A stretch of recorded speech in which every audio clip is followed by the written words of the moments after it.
pessoal, hoje a gente vai fazer essa aula sobre lâmpadas e luminárias. A gente vai estar falando então sobre a iluminação artificial, as fontes e os sistemas de iluminação.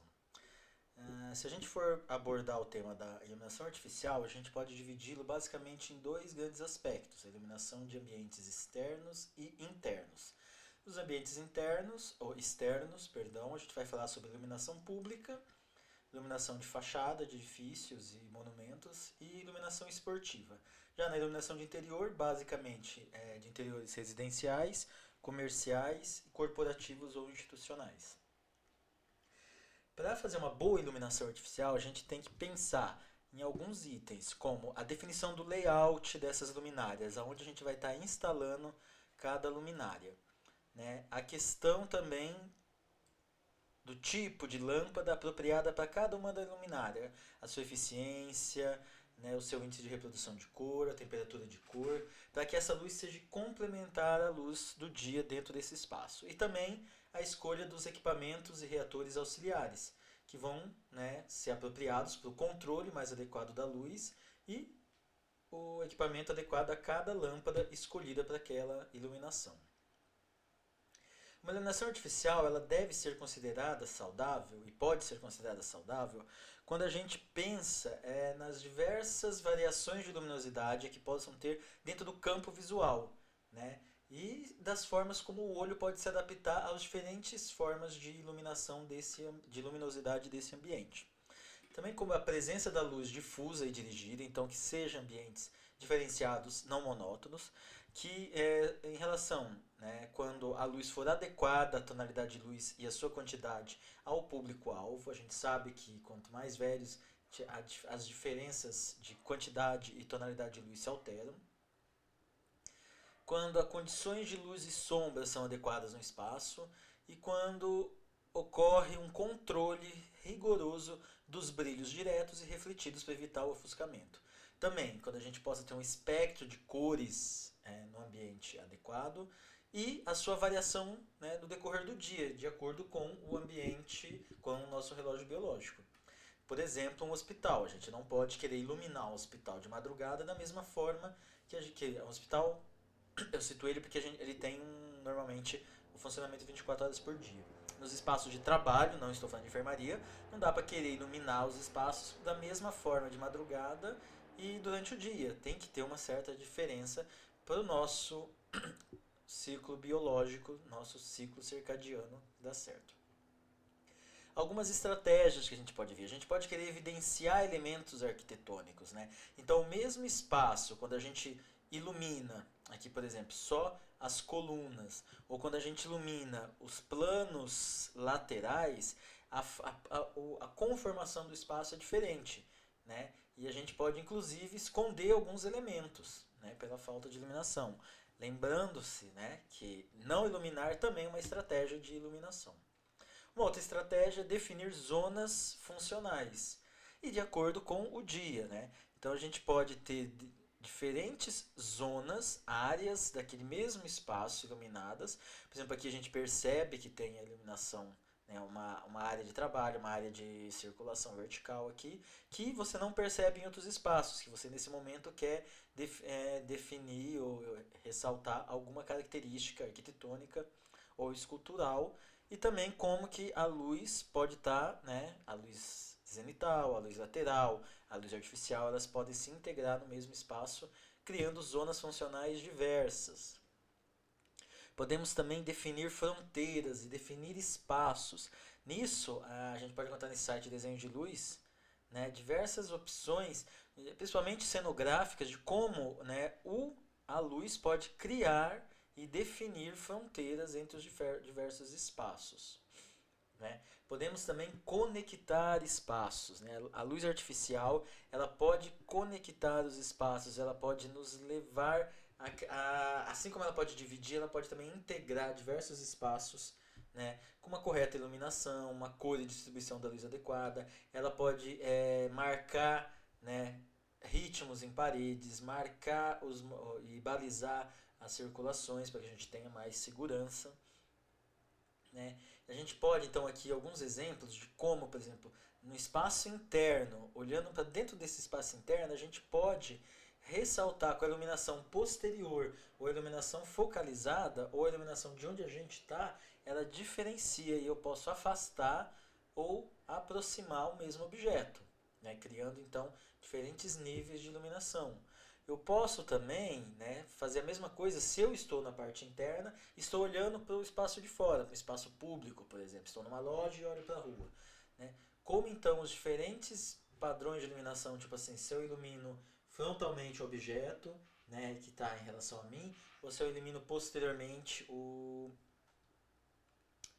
plano que está atrás dele, como eu posso destacar como uma imagem negativa ou uma imagem positiva esse objeto pela própria iluminação.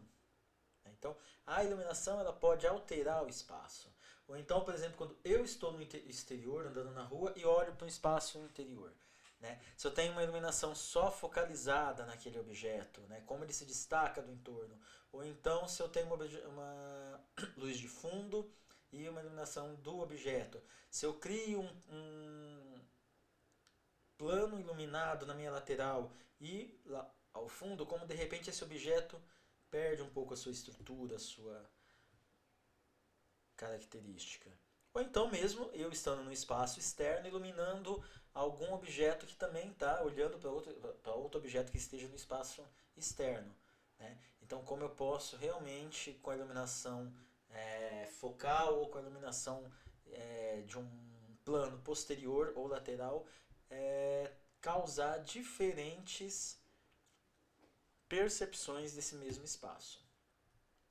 Quando a gente pensa então nos objetivos de iluminar, a gente pode dividir em dois principais objetivos. O primeiro é relacionado à luz da razão, ou seja, o primeiro objetivo é obter boas condições de visão, que estejam associadas à visibilidade, segurança e orientação dentro do espaço. O segundo objetivo está relacionado à luz da emoção, né? Que é ter a luz como principal instrumento de ambientação desse espaço, criando efeitos especiais, criando destaque em superfícies, em objetos ou no próprio espaço. Quando a gente fala de sistemas de iluminação, a gente pode entender que a luz, ela, segundo a sua função no ambiente, ela pode ser uma luz geral ou uma luz de fundo, né? Ela pode ser uma luz que permite se deslocar, realizar pequenas tarefas nesse ambiente. A iluminação dirigida ou localizada, que vai privilegiar alguns efeitos de destaque em algum ponto focal desse ambiente. A iluminação de tarefa, né, ou de destaque, que vai ser uma iluminação voltada para o plano de trabalho. Vamos dar um exemplo? Na cozinha, uma iluminação que fica embaixo do armário, em cima da bancada.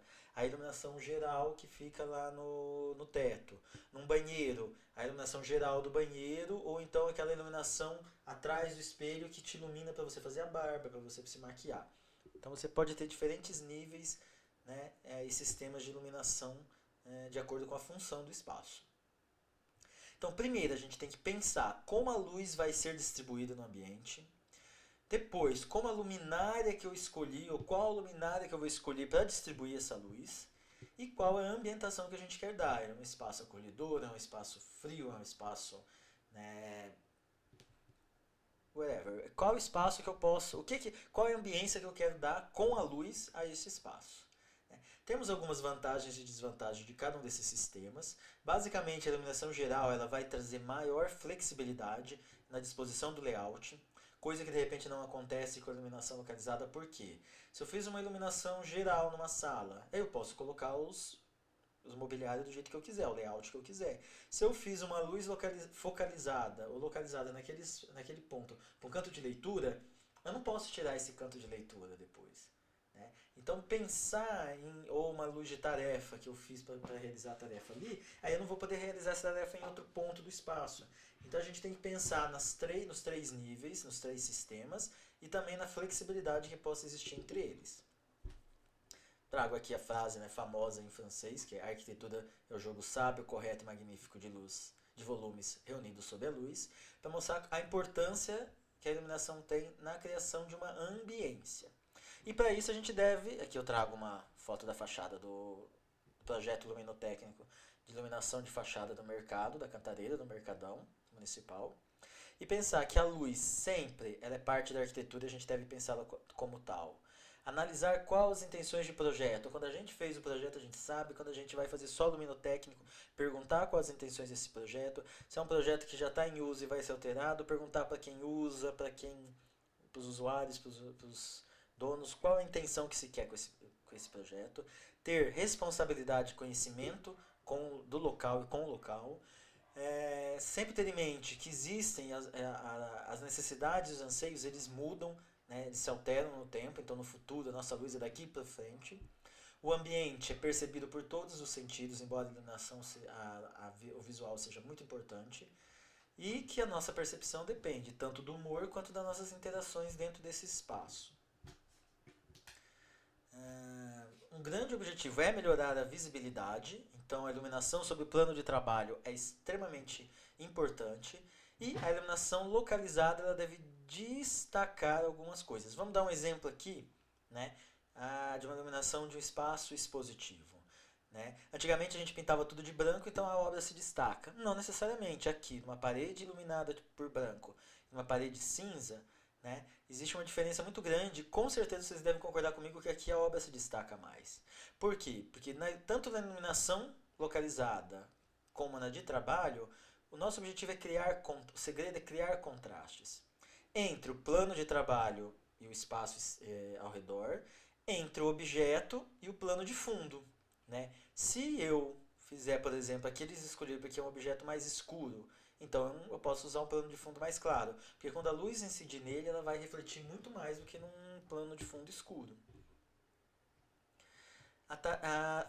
Sempre a gente vai pensar em tarefa visual e ela é qualquer atividade que possa ser desenvolvida sob a luz, não só um trabalho, mas a própria circulação vertical numa escada, de repente, ela é uma tarefa, ou caminhar por um corredor de um hotel, ou trabalhar numa fábrica, ou uma cirurgia com muita precisão.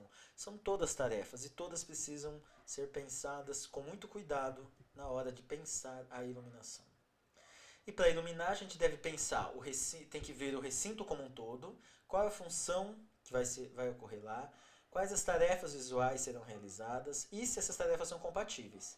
Depois a gente pensa para cada tarefa especificamente. Quem é o usuário? Né? Quem que vai realizar a tarefa? Onde eles estão localizados em relação à tarefa? Né? Vocês vão perceber no quarto de muitos que a luz é centralizada e aí vocês colocam a escrivania agora que tem que estudar tudo mais no canto e você faz sombra sobre o seu plano de trabalho. Se você for desenhar, então desenho técnico à mão, é muito complicado porque você vai estar fazendo sombra sobre ele. E eu fazendo sombra no microfone, perdão. E também quais as características visuais dessa tarefa, né, devem ser ou não enfatizadas.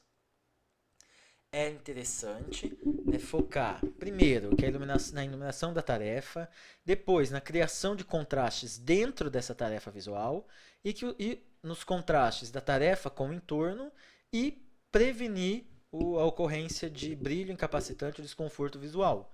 Né? O ofuscamento é extremamente desconfortável. E algumas exigências que a gente tem que ter em relação à energia, economia, eficiência, qual a adequação da função ao layout, o controle da luz, quais os tipos de controle que a gente já comentou e que a gente pode estar utilizando para economizar.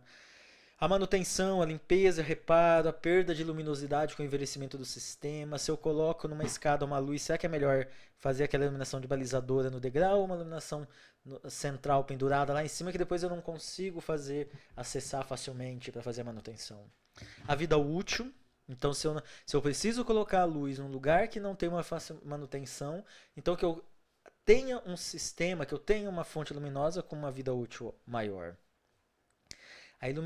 Pensar sempre numa iluminação de emergência, especialmente em equipamentos coletivos, né, para que ela ofereça segurança caso ocorra uma pane no sistema. E pensar na satisfação e no desempenho que essa boa iluminação deve ter.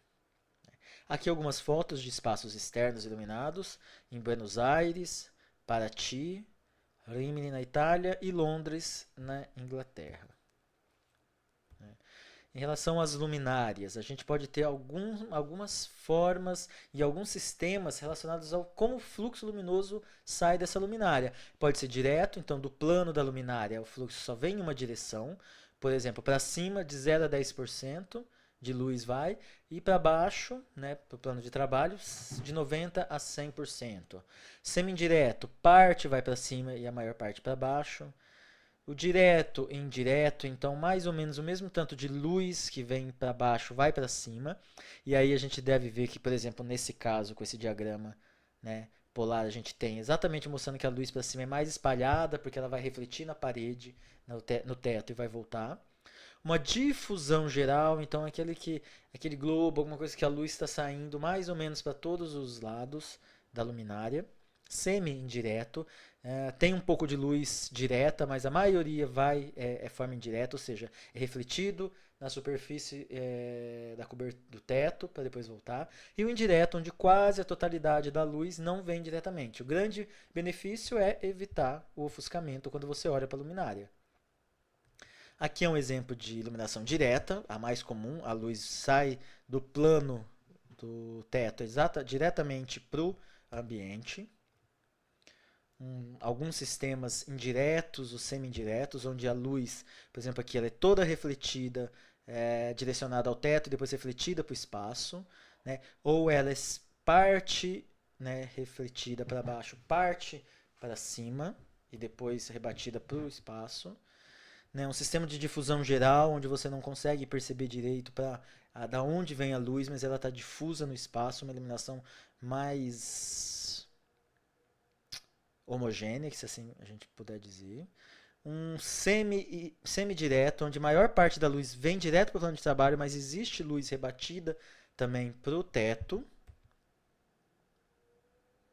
Né? Alguns outros sistemas, o wash, que é exatamente um banho de luz, é quando a luz vem do teto e ela banha uma parede. Se a parede for bastante refletora, ela vai refletir e vai iluminar o espaço. Se ela for de textura, alguma cor menos refletora, ela vai precisar de uma iluminação, de outro sistema de iluminação complementar, mas ela pode destacar um elemento construtivo, como essa textura. Uplight, né, que como o próprio nome já diz, é uma luz para cima. Então eu ponho um trilho de luz de LED no chão ou alguns spots no jardim, muito usada no paisagismo, porque ela reflete, né, bastante e ela destaca ou a textura de uma parede ou então um elemento construtivo, um elemento paisagístico, né? Lembrando que se dependendo do tamanho e da espessura dessa palmeira, por exemplo, talvez eu precise usar 3 pontos de luz, 2 no mínimo, né, para poder iluminar dos dois lados, ou 3 para não ter sombra e eliminar completamente todo o perímetro do fuste dessas palmeiras, por exemplo. Ou, por exemplo, de uma coluna de uma residência. Imagine que você tem que iluminar o Partenon, né? Você pode usar uma uplight. Né? Temos também um sistema de balizamento, né, que eu posso colocar tanto no chão quanto na parede e com isso fazer uma iluminação de segurança, uma iluminação com ritmo e tudo mais, que eu posso fazer esse balizamento e mostrar qual é o caminho. É engraçado também, eu acho legal esse desenho aqui, que é um recorte na parede com iluminação, que eu ilumino o espaço, eu também construo na parede um corrimão. E, como resumo, a gente pode dividir assim, os sistemas de iluminação eles podem ser de acordo com a função ou o efeito. A função, como a gente viu, a luz geral, a luz localizada, a luz de tarefa. E é importante ter todas elas nos espaços. Eu posso ter uma luz geral na sala, para quando eu recebo visita, uma luz localizada, né, num quadro da parede, por exemplo, e uma luz de tarefa, de trabalho num canto para fazer uma leitura. Cozinha, a luz geral, a luz de tarefa, uma luz de destaque para algum espaço e a luz de tarefa na bancada da cozinha. De acordo com a forma como o fluxo luminoso vai, que a gente falou direto, indireto, difuso, né? E também pensando em outras formas, uma luz que seja decorativa, que ela cause só um efeito, com uma luz de cor, né? Um neon, ou escrevendo uma palavra, uma luz de orientação, que é o balizamento, ou uma luz arquitetônica, que é simplesmente para destacar um elemento arquitetônico. Em relação às lâmpadas, temos diversos tipos de lâmpadas. As primeiras e mais comuns antigamente eram as lâmpadas de filamento, a lâmpada com bulbo incandescente, né? Elas eram pouco eficientes, mas tem outras, tem a luz de bulbo, a clara, comum, a Bela-Lux, que é aquela leitosa, incandescentes bolinhas para geladeira, incandescentes tipo vela, lâmpadas com refletor e muitos outros tipos de lâmpadas decorativas. Uma evolução delas são as lâmpadas halógenas, que em vez de um bulbo de cristal normal ou de vidro, eu tenho um bulbo, né, com mais resistente e um bulbo de quartzo, e onde eu vou ter a adição de um elemento, de um halógeno dentro desse bulbo, porque quando eu estou queimando, acendendo e queimando o filamento da lâmpada incandescente, ele vai afinando e isso vai se depositando no bulbo e eu vou perdendo eficiência luminosa até que a lâmpada queima, com o rompimento do filamento. Na lâmpada halógena não, porque esse halógeno ele tem o poder de desprender com aquecimento esses filamentos, mas depois eles voltam para o núcleo. Então com isso, né, não ocorre a diminuição, né, da vida útil da lâmpada e ela tem uma vida útil melhor e também o filamento dura mais tempo. São as famosas lâmpadas par, AR, AR11, AR70, que é o raio desse o raio de abertura, o ângulo de abertura. Temos as lâmpadas par, que elas têm o bulbo parabólico, o bulbo não, perdão, elas têm um refletor parabólico aqui nelas e com isso elas são luzes muito direcionadas. E aí quando você vai comprar, quando você compra a lâmpada, você encontra exatamente qual é o ângulo de abertura do facho de luz e com isso você consegue calcular a distância entre elas e fazer o seu projeto luminotécnico de uma forma melhor. Depois, a lâmpada halógena, se a gente fosse comparar com um efeito da natureza, seria com o sol. As halógenas não, as incandescentes de modo geral, né? Já a lâmpada de descarga seria como se fosse um relâmpago, né? Então tem uma descarga elétrica que faz com que aquele vapor que está ali dentro entre em fluorescência. Pode ser de baixa pressão, como as fluorescentes tubulares, compactas, circulares que a gente está conhecido, ou de alta pressão, que são lâmpadas de mercúrio puro, de sódio, vapor metálico, que são vários vapores metálicos que tem ali dentro, então elas trabalham sob uma pressão maior. Normalmente para iluminação de arena esportiva, iluminação pública. Depois a gente tem os LEDs, que não são lâmpadas, mas são emissores de luz, é uma fonte luminosa. Né? Se a lâmpada, né, incandescente representaria o Sol, funcionaria como o Sol, a de descarga, o relâmpago, os LEDs e o LED seriam mais ou menos como se fosse o bumbum do vagalume, né? Ele seria imitando essa tecnologia, né? Vou ter que ter um driver, né? Vou ter que ter esse dissipador de calor, então essa aletinha aqui, com a passagem do vento, então o LED não fica grudado na superfície direto, tem uma região ali para dissipar o calor, como eu já falei, que ele emite calor posteriormente. Né? Tem os pequenos pontes de LED e alguns colimadores de óticas, ou seja, alguns refletores que vão ampliar essa luz. Aqueles refletores de LED que vocês encontram por aí para ver, tem aquele pontinho, ele é desse tamanho e um pontinho de LED central. Todo o restante é um jogo de lentes ópticas que vão estar refletindo essa luz. Os OLEDs, como a gente já havia comentado, então é um tipo de LED, mas com material orgânico. E orgânico não quer dizer necessariamente natural, produzido por plantas e animais, mas também sintético, desde que tenha componentes de carbono, né? E que a gente possa então fazer, o OLED ele vai levar uma reação entre os componentes e o espaço, né, uma recomendação radioativa entre os elétrons e as lacunas que tem dentro desse material, fazendo com que o próprio material emita luminescência. Então eu posso fazer a janela, emitir luminescência, eu posso fazer uma parede, uma coluna ou uma TV, né, curva. Também temos alguns equipamentos auxiliares, que vai ser de acordo com o tipo de lâmpada iluminada que a gente quer.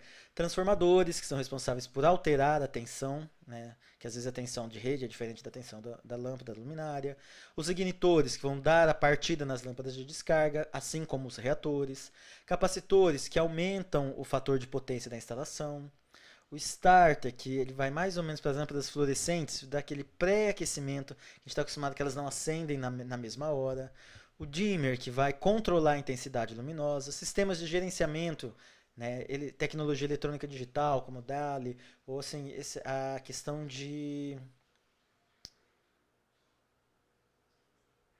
fugiu o nome, assim, fugiu.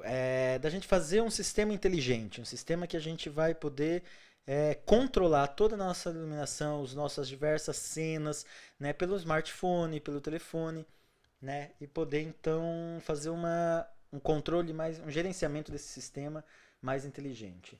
Os soquetes, que garantem a fixação mecânica e a conexão da lâmpada, e as luminárias, que têm, né, como principal objetivo abrigar a lâmpada e direcionar a luz para onde a gente quer, para o campo de trabalho.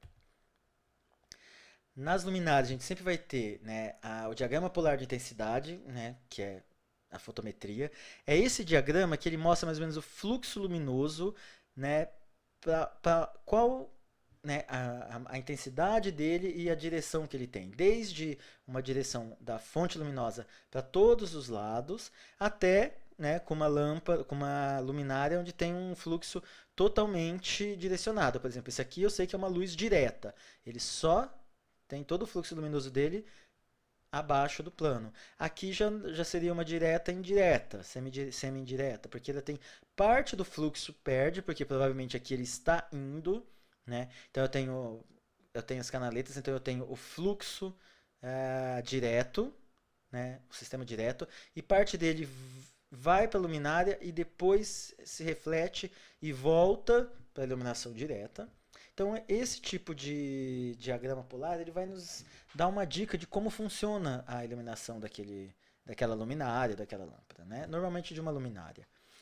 As luminárias internas elas são destinadas ao uso residencial, comercial e industrial, podem apresentar diversos sistemas, né, de iluminação, e o controle pode ser propiciado pelo emprego de diversos equipamentos auxiliares, como refratores, difusores, aletas, diminuindo a possibilidade de ofuscar aquelas aletinhas naquela lâmpada tubular que você serve exatamente para você não olhar diretamente a lâmpada e causar um ofuscamento. Né? Pode ser embutida, suspensa, uma variedade imensa. Né? Já as luminárias de uso externo, elas são, né, normalmente empregam projetores de facho dirigido, né? Então aqui, por exemplo, eu vejo um facho de luz extremamente dirigido e estreito. Né? Se a gente olhar por aqui, por exemplo, a grande maioria do facho de luz ele vem num ângulo de 10 graus em relação ao centro da fonte luminosa. Né? Então eu quero criar, por exemplo, aqueles desenhos em fachada e tudo mais, então são de facho fechado. Já luminárias para iluminação pública, elas normalmente, né, obtêm iluminação diferenciada da calçada e para a rua. Então no seu diagrama polar a gente vai ver isso aqui, ó. Parte vem aqui para a calçada e uma parte da iluminação tem que chegar até a rua. Não é uma iluminação uniforme. Ela é desenhada de um jeito que você consegue iluminar aqui onde ela está e mais também mais longe, para atravessar a rua até o outro lado da calçada. Né? Alguns fachos diferentes a gente pode observar pelo próprio diagrama polar. Né? Uma luz distribuída de forma difusamente, uma luz concentrada, né? Uma luz que é concentrada, mas também ela difunde um pouco para as laterais, porque eu preciso iluminar bem o plano de trabalho, mas também o plano de trabalho um pouco mais ampliado. Uma luminária que, ó, por exemplo, a gente vê o desenho dela em planta, corte, né? E aqui, por exemplo, é uma luminária que eu quero iluminar a parede, mas eu quero que chegue também até o centro da sala. Então eu tenho um facho de luz grande aqui, né, logo abaixo da fonte de luz, mas ele também vai se estendendo até chegar ao outro lado da sala. Então eu posso escolher a minha luminária, e aqui estão alguns exemplos de catálogo, né, de acordo com, né, as formas. Entendendo melhor ela pela análise do diagrama polar dessas lâmpadas. Né? E uma infinidade de opções de luminárias de teto, plafô, luminária de embutir, pendente, luminária de mesa, iluminária de móvel, iluminária spots, trilhos com spots, arandelas, balizadores. Arandela, então, essas que estão na parede, balizadores vão balizar o caminho, lustres, luminárias que eu posso, então, vendo os catálogos, ver uma infinidade de luminárias para atender o meu projeto. É importante, então, e a gente vai estar discutindo isso no fórum e nas questões, entender, então, que eu escolho a luminária de acordo com o meu objetivo de projeto. Né? Leiam os textos, respondam o questionário e participem do fórum. Muito obrigado pela atenção.